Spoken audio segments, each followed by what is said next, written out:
Hi, this is your host, Danielle Snow, and you are now listening to my podcast, Dear Anybody, where we talk about life and lessons learned.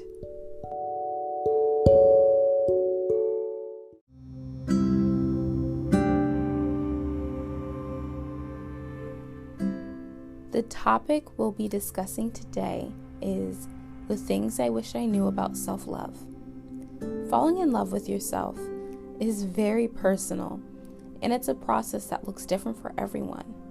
My self-love journey has had its ups and downs, and it took me years to get to a place where I can say that not only do I love myself, but I value myself. One can argue that loving yourself and valuing yourself come hand in hand. They should, but they don't.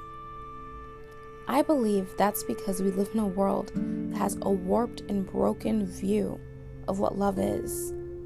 If you claim to love yourself, but treat yourself as anything less than a precious gem, do you really? I think in order to love yourself, you need to understand what love looks like. So I'm going to start by telling you about what love is and isn't. And then I'm going to share 3 things that I feel like are key tools to starting your self-love journey. Love is patient. Love is kind. It does not envy. It does not boast. It is not proud. It does not dishonor others. It is not self-seeking. It is not easily angered. It keeps no record of wrongs. Love does not delight in evil, but rejoices with the truth. It always protects, always trusts, always hopes, always preserves. 1 Corinthians 13, 4-7. This is the standard in which you should be loving and treating yourself, because this is how the Father loves you. So the first tool in our self-love tool belt is the mind. Remember, we weren't put on this earth to be perfect. So as I say that to you guys, I'm saying that to myself. So if you aren't perfect at all of these things, if there's still some areas that you're working on, it's okay. We're in this together. Everything starts with the mind, because the mind is powerful. But to really understand that, I'm going to share a chart with you that my mom used to share with me all the time as a kid. As a kid, this helped me fully grasp the importance of taking my thoughts captive. Obviously, this is a podcast, so I'm going to read it to you. But for the sake of having a visual image, the chart is circular. I think a certain way. Therefore, I respond to others based on how I feel. Other people see, observe, or experience my response and respond accordingly. I am affirmed in this thinking, and the cycle repeats itself. But let's dig a level deeper. I'm going to share a personal example. I'm insecure and self-conscious, so I think everyone hates me. Therefore, I act standoffish. People respond by not talking to me. My belief that no one likes me is affirmed, so I continue to act standoffish, and the cycle repeats itself. This cycle was only broken once someone drove a wedge between what I thought and how I acted by telling me the reality of the situation. They don't hate you. They think you hate them. They acted a certain way and had a cycle of their own going on. But I know what you're thinking. Why do I need to know this? And what does this have to do with self-love? Everything.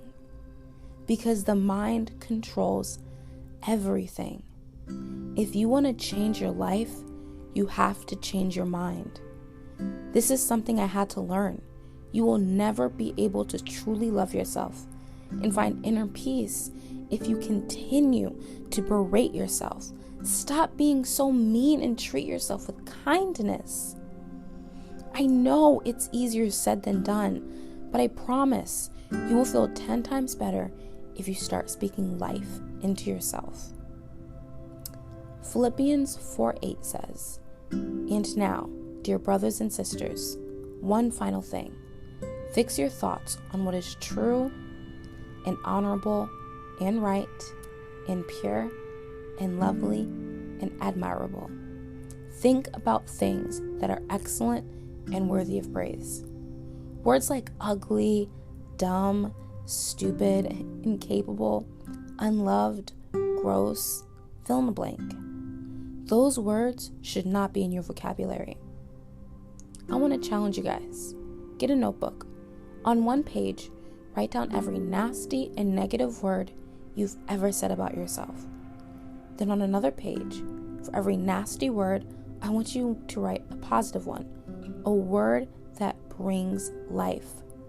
Then I want you to rip, throw out, burn, but safely, the page with the negative words and never use those words again. I'm serious. Those words should no longer be in your vocabulary. If the words you're saying to yourself aren't on our positivity list, you will not be using them. And I promise you, it'll make a difference. The next tool in our self-love tool belt is the body. So I have a question for you guys. When was the last time you did something positive for your body? Now, before I start, I am not going to go on a health or nutrition rant because I'm not a nutritionist and I'm not a doctor. However, I will say this: how we treat our bodies externally and internally has a direct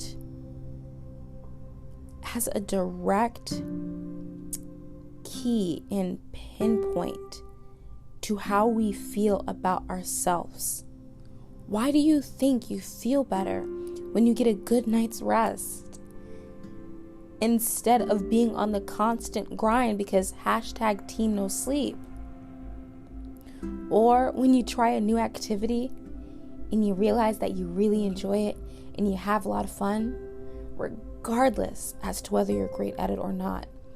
Or when you eat the fruit instead of the candy, because although your mind may want the candy, you know every single time it makes you sick to your stomach. When we listen to our body, we feel better internally, which reflects externally because it gives us a boost of confidence. I mean, honestly, guys, if I could recommend anything to anyone who was struggling with self-esteem, self-love, or their value, I would tell them to go find a hobby. Do something that you enjoy. Find something you're good at. We all want to be good at something, and it really does make us feel better. But let me give you a personal example. So maybe 2 or 3 years ago, I started doing aerial yoga. And honestly, it was very much a spur of the moment kind of thing. But when I got there, I was nervous because I thought I was going to break the fabric. So I was nervous, I was hesitant upon getting on this contraption. I was feeling a little bit insecure. But guess who didn't break the fabric? That would be me. And I felt so strong and so empowered because that day I realized what my body's actually capable of. I pushed my body's physical limits, and in return, it told my mind that I am more capable of what I thought I was. Do you know how powerful that is? Our mind will trick us and deceive us into thinking that we can't do anything. But I'm going to challenge you guys to do something else. Do something new. Do something you've never tried. And I know quarantine and the coronavirus, so be safe, use wisdom, maybe draw, maybe take an online dance class, maybe go for a run, maybe go for a walk, do something you haven't done. And when you get to the end of that finish line, whatever the finish line looks like, you will feel better about yourself, I promise, because it'll give you a boost of confidence. Now, last but not least, and arguably the most important tool in our self-love tool belt, the Spirit. Guys, I honestly don't even know where to start. Understanding that you weren't a mistake and you weren't an accident and everything about you is so intentional, it really does shift the way we view ourselves and the way we see ourselves. So I'm going to read Psalms 139, verse 13 through 16. You made all the delicate inner parts of my body and knit me together in my mother's womb. Thank you for making me so wonderfully complex. Your workmanship is marvelous. How well I know it. You watched me as I was being formed in utter seclusion, as I was woven together in the dark of the womb. You saw me before I was born. Every day of my life was recorded in your book. Every moment was laid out before a single day has passed. How powerful is that? Every aspect of who you are was created purposely and intentionally by the Father. Now please hear me. If you were supposed to be, look, or act like anyone else, you would be them. But you're not, because you weren't. So when you compare yourself, I want you to understand what you're actually saying and what that means. The Lord doesn't make mistakes. The comparison will steal your joy every single time. I want you guys to pray and meditate on that. Because once you understand that you have purpose and every aspect of your life is on purpose, then and only then can a heart transformation begin. Now, these are just the tools. These are tools that I've found over time, when put together, launched me into a deeper love for myself. But you have to apply these. You have to stop comparing. You have to stop surrounding yourself around people who belittle you. You have to put in the work. This is hard. It's so much easier to just compare. It's so much easier to be complacent. But we weren't created for that, because we were created for more. I love you guys. You know, it brings me so much joy when I get feedback, when you tell me that this podcast has helped you and that you love it or that you shared it. So please don't forget to let me know what topics you'd like me to discuss. This podcast is for you. You can send all topic suggestions to anchor.fm/dearanybodypod/message. And remember, having all the tools in the tool belt you need are great, but you still have to take them out and use them, otherwise they're useless.